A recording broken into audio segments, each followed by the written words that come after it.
Assalamualaikum warahmatullahi wabarakatuh. Nama saya Faiza Apriliza dari kelas Golden. Di sini saya akan mempresentasikan hasil ujian praktik data science saya yang berjudul Prediksi Indeks Pembangunan Manusia menggunakan Decision Tree, Random Forest, AdaBoost, SGBoost, dan teknik staking. Proyek ini dibuat bertujuan untuk memprediksi status IPM seseorang berdasarkan beberapa variabel, yaitu ada harapan lama sekolah, pengeluaran per kapita, rata lama sekolah, dan usia harapan hidup. Pada proyek ini juga terdapat beberapa rumusan masalah. Yang pertama itu bagaimana persebaran dari setiap variabel. Lalu yang kedua, apakah terdapat korelasi atau hubungan antara variabel dependen dan independen. Dan yang terakhir, mana model yang paling baik dan berapa sih skor akurasinya. Nah, proyek ini itu menggunakan data indeks pembangunan manusia sebanyak 2.196 baris dan 5 kolom. Yang pertama itu ada harapan lama sekolah, yang kedua itu pengeluaran per kapita, yang ketiga rata lama sekolah, yang keempat itu usia harapan hidup, dan yang terakhir adalah IPM yang nantinya sebagai data target kita.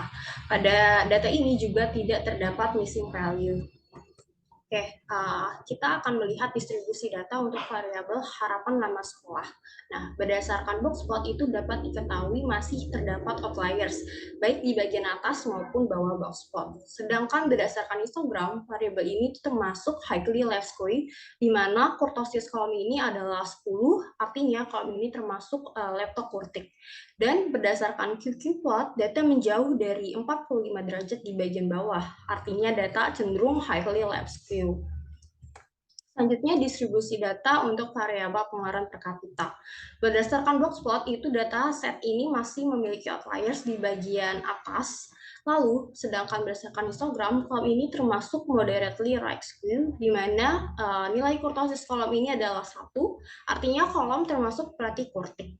Selanjutnya, berdasarkan QQ plot, data cenderung menjauh dari 45 derajat di bagian atas. Artinya data cenderung moderately right skew. Nah, selanjutnya distribusi data untuk variabel rata lama sekolah. Berdasarkan boxplot, pada variabel ini juga masih terdapat outliers baik di bagian atas maupun bawah boxplot. Sedangkan berdasarkan histogram, kolom ini termasuk approximately symmetric, di mana nilai kurtosis kolom ini adalah 1,7, artinya kolom ini termasuk platykurtic. Selanjutnya distribusi data usia harapan hidup. Nah, berdasarkan boxplot itu dapat terlihat bahwa masih terdapat outliers di bagian bawah, sedangkan berdasarkan histogram kolom ini itu termasuk approximately symmetric, di mana nilai kurtosis kolom ini adalah 0,6. Artinya kolom ini termasuk platykurtic. Selanjutnya kita akan melihat distribusi data target kita, yakni indeks pembangunan manusia, yakni di mana dapat diketahui berdasarkan grafik ini jumlah data dengan IPM yang paling sedikit itu adalah very high dan low dari total keseluruhan data. Sedangkan jumlah data IPM yang berstatus normal itu yang paling banyak gitu di antara status IPM lainnya. Oke, selanjutnya kita lakukan exploratory data untuk melihat apakah ada hubungan antara variabel dependen dengan variabel independen.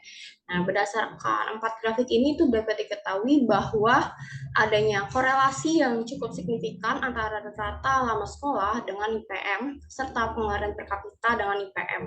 Di mana semakin lama sekolah, maka semakin tinggi pula status IPM-nya. Sedangkan semakin besar pengeluaran per kapita itu semakin tinggi juga indeks IPM-nya. Oke, selanjutnya dilakukan preprocessing data. Yang pertama itu ada konversi data target menjadi numerik. Lalu kita lakukan untuk melihat korelasi menggunakan heatmap correlation. Nah, berdasarkan heatmap ini itu diperoleh variabel pengeluaran per kapita dan rata lama sekolah itu cukup berkorelasi secara positif dengan IPM. Hal ini itu sesuai dengan insight yang kita dapatkan saat proses exploratory data. Oke, selanjutnya kita akan mengecek apakah ada duplicate value dan kita split data X dan data Y-nya. Di mana diketahui bahwa pada dataset ini itu tidak ada data yang duplikat. Selanjutnya dilakukan standarisasi dengan menggunakan standar scalar dan kita split data training dan data testing, di mana ukuran data testing itu sebesar 20% dari total keseluruhan. Oke, selanjutnya dilakukan pemodelan dengan beberapa model. Yang pertama itu ada decision tree, yang kedua ada random forest, yang ketiga ada AdaBoost, dan yang keempat ada XGBoost, di mana untuk parameter yang digunakan itu terlihat pada slide presentasi.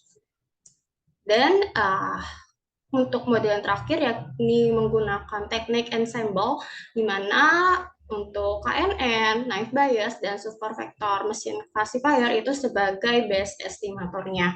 Sedangkan logistic regression itu sebagai final estimatornya. Setelah dilakukan pemodelan dengan beberapa model tadi, dilakukan evaluasi gitu untuk melihat berapa akurasi skornya. Dari kelima model itu diperoleh bahwa model stacking dengan KNN, naive Bayes, SVM sebagai estimator dan logistic regression sebagai final estimator itu merupakan model terbaik dengan akurasi yang paling tinggi, yakni 97,8% dibandingkan keempat model lainnya. Nah, dari penjelasan-penjelasan saya itu dapat ditarik kesimpulan. Yang pertama, satu, persebaran data dari setiap variabel itu cenderung tidak terdistribusi normal. Ada variabel yang datanya itu lebih condong ke kiri ataupun ke kanan. Lalu variabel pengeluaran per kapita dan rata lama sekolah itu cukup berkorelasi positif dengan IPM. Dan yang terakhir, model dengan teknik stacking itu merupakan model dengan akurasi paling tinggi sebesar 97,8%.